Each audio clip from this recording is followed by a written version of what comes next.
Servus und herzlich willkommen bei ARS24, eurem Kanal für alles rund um den coolen Sound im Auto.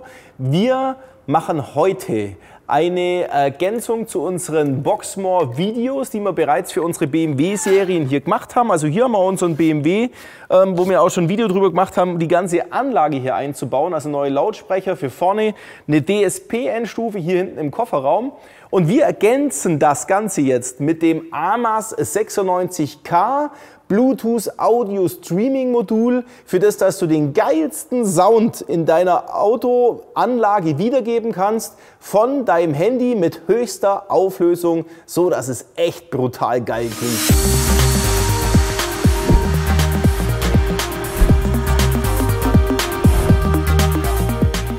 Wir installieren jetzt erstmal hardwaretechnisch das AMAS 96 mit Plus, Minus, Remote-Leitung und Cinch-Leitung, also unser Soundsignal, mit unserer DSP-Endstufe aus der Boxmore-Anlage.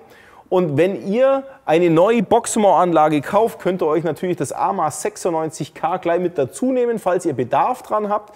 Was das ganz genau tut und wie es funktioniert, zeigen wir euch natürlich jetzt hier in dem Video. Und bevor es richtig losgeht mit der Installation, möchte ich euch darauf hinweisen, dass es extrem sinnvoll ist, diese Sachen bei uns direkt im Webshop zu kaufen, nicht bei Amazon, weil da könnt ihr jetzt direkt mit uns kommunizieren, welches Fahrzeug fahrt ihr, ihr kauft Produkt A und Produkt B zusammen, wir konfigurieren euch diese Sachen, also in dem DSP-Soundmenü von Mosconi, von der Boxmore-Anlage, alles so, damit alles toll zusammen funktioniert zum Schluss. Da sind ein paar Einstellungen in der Software zu konstruieren. Das machen wir ja alles für euch und ihr bekommt es direkt so ausgeliefert. Ihr braucht keinen PC, um diese Funktionen und diese Module alle anzudocken. Das haben wir für euch alles vorbereitet. Wer natürlich Lust hat, darauf was zu tun, seine eigene Konfigurationen zu machen, der kann natürlich auch mit dem PC sich andocken. Das ist alles offen.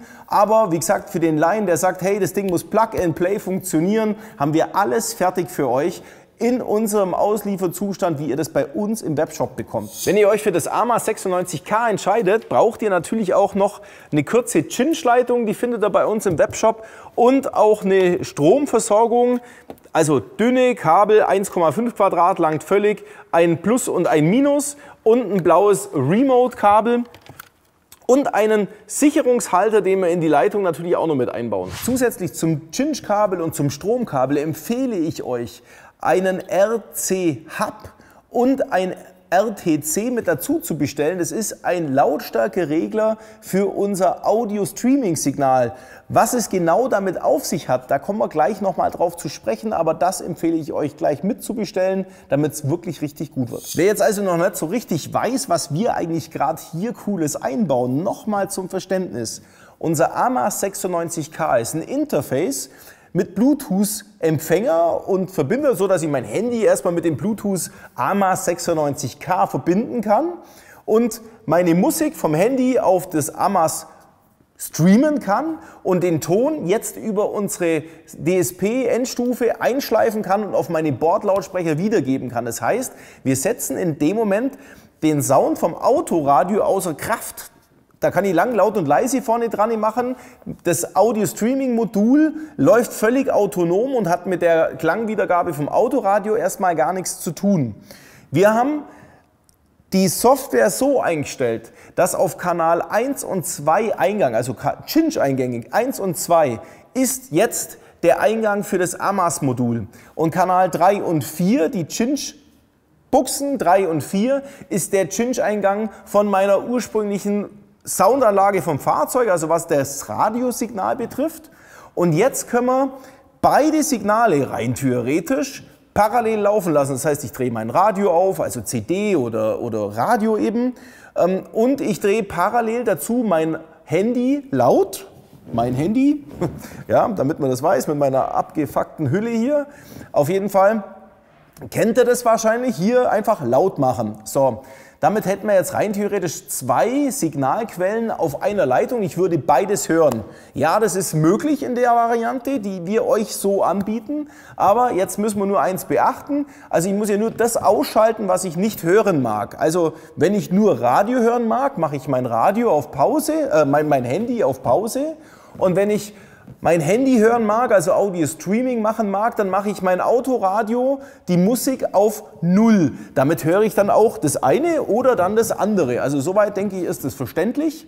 Und wir machen das extra so, dass ihr die Navi-Durchsagen, also wenn ihr ein Fahrzeug habt mit Navigation, das natürlich auch während der Navigation auch mal sagt, die nächste bitte rechts abbiegen, dass die Information auch sprachlich wiedergegeben wird. Deswegen haben wir nämlich jetzt beide Kanäle offen. Jetzt haben wir unseren Radio, weil ich ja Audio-Streaming höre, auf 0 gedreht.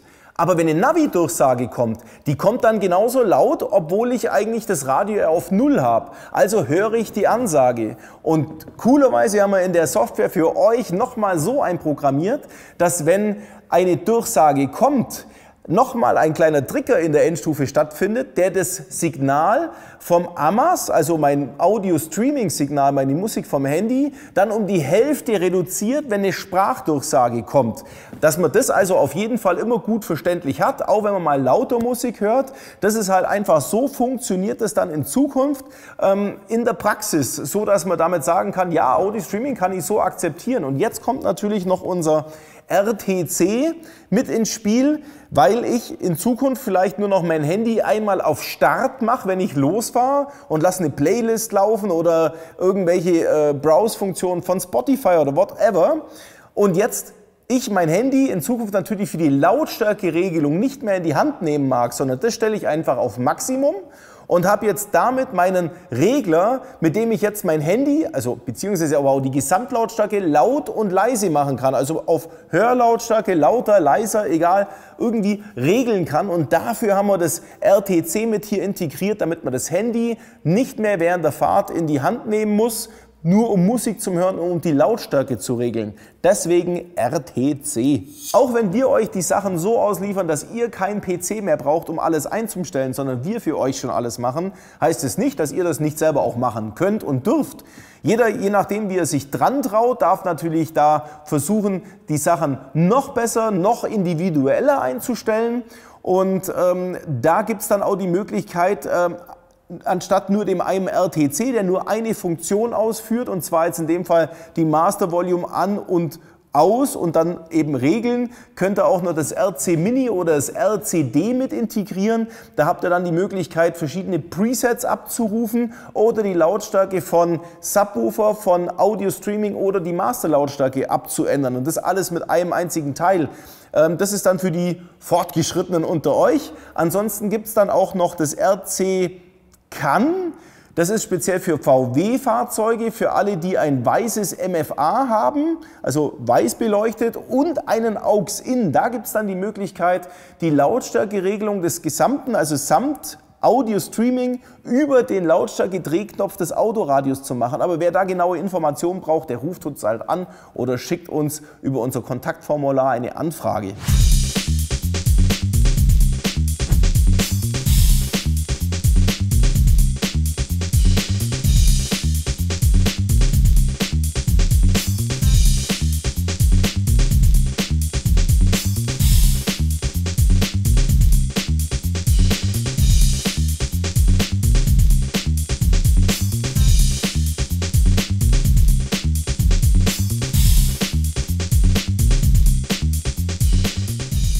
Jetzt haben wir einmal die Stromversorgung und das da dran ist dann auch noch gleichzeitig unser Cinch-Kabel.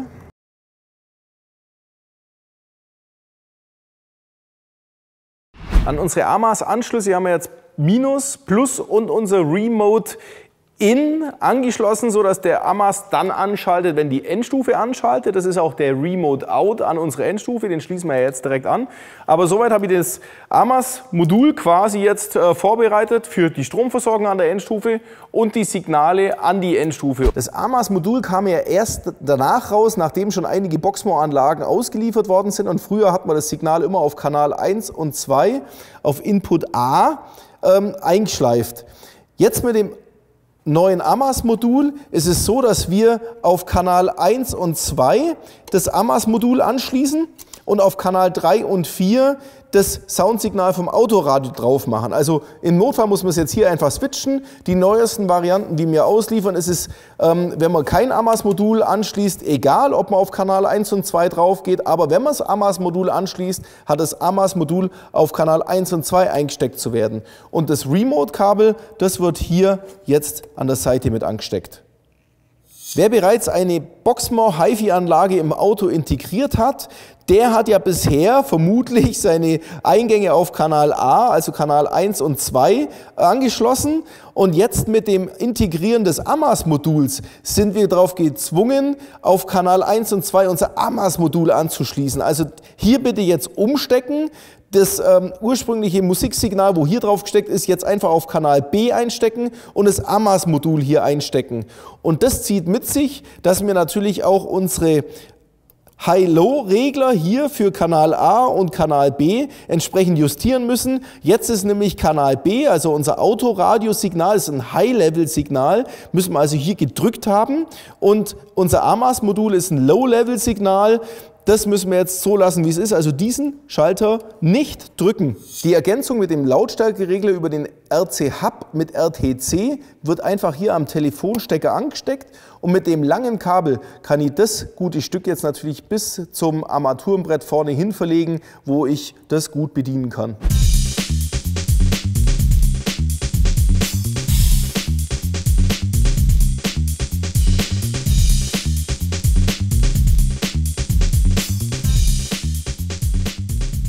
So, das AMAS-Modul können wir jetzt ein bisschen einpacken, die Kabel entsprechend zusammenbinden, weil erwärmen tut sich das nicht großartig. Das heißt, wir haben hier keine große Verlustleistung drauf und insofern können wir das auch schön mit einem Noppenschaum einpacken, damit da nichts zum Vibrieren oder zum Klappern anfängt. That's it. Und das Ganze können wir jetzt hier hinten reinbringen. Handy, das war's. Und da haben wir sogar unsere Sicherung direkt hier zugänglich, falls da mal was sein sollte. Aber eigentlich braucht es da nichts. So, das war's. Jetzt noch unser Programmierungskabel dran, das ihr eigentlich daheim gar nicht braucht, weil wir das für euch bereits schon alles gemacht haben. So. Alles weg, gut, das war's. Dann checken wir doch gleich mal, ob wir auch das AMAS-Modul finden. Gehen wir in unsere Bluetooth-Einstellungen rein, machen die Anlage an. Damit geht unsere Endstufe an und bam, ist schon unser AMAS 96K hier. Da verbinden wir uns gleich mal. Verbunden, das war's. Und wie ist das mit dem Telefonieren so? Das erkläre ich euch jetzt auch. Und zwar ist es ja so, dass wir Bluetooth telefonisch mit dem Autoradio verbunden sind, aber Bluetooth audiotechnisch mit unserem AMAS verbunden sind. Also unser Telefon handelt parallel zwei Devices. Und wenn jetzt ein Telefongespräch reinkommt, dann sagt ja mein Telefon automatisch schon Ton vom Audio-Streaming weg, weil es klingelt ja schließlich das Telefon. Und das Telefon klingelt ja über das Autoradio wieder. Also sagt mein Trigger in dem Moment, ähnlich wie bei einer Navi-Durchsage, hup, Vollgas aufs Autoradio drauf. Audio-Streaming ist in dem Fall eh schon tot, also das heißt, ab jetzt kann ich ganz normal telefonieren wie gehabt und wenn ich wieder auflege, schaltet sich danach mein Audio-Streaming wieder an und weiter geht's. Also um jemanden den Zahn zu ziehen, der jetzt denkt, ja, Bluetooth super nachrüsten, kann ich ja jetzt immer nur laut und leise und vor und zurück zappen über mein Autoradio. Nein, das ist in dem Fall nicht so, weil wir ja über das AMAS-Modul zwar per Bluetooth übertragen, aber direkt vom Handy aus. Da geht gar nichts über das Autoradio, das heißt, ich muss laut und leise machen über mein Handy. Und ich muss auch vor und zurück zappen oder solche Sachen, Ordner auswählen sowieso, alles übers Handy machen. Das läuft nicht übers Autoradio. Also das ist für den Klangfreak, der sagt, geil, ich möchte jetzt diesen coolen Sound in einer hohen Auflösung direkt von meinem Handy in die Soundanlage rein streamen, ohne dass da noch irgendwas BMW-mäßiges dazwischen ist, wo den Sound vielleicht wieder verschlechtert. Das ist alles damit ausgeschaltet. Das war jetzt also wieder ein kleines Pünktchen an Extra zu Boxmor mit dazu. Ich bedanke mich fürs Zuschauen, wünsche mir von euch jede Menge Kommentare und wer es noch nicht hat und wer unsere Videos in Zukunft auch verfolgen mag, macht doch den Abo-Button, klickt den an und natürlich auch die Glocke aktivieren. Dann verpasst ihr kein Video mehr aus dem Hause ARS24. Wir sind für euch da im Thema Car HiFi.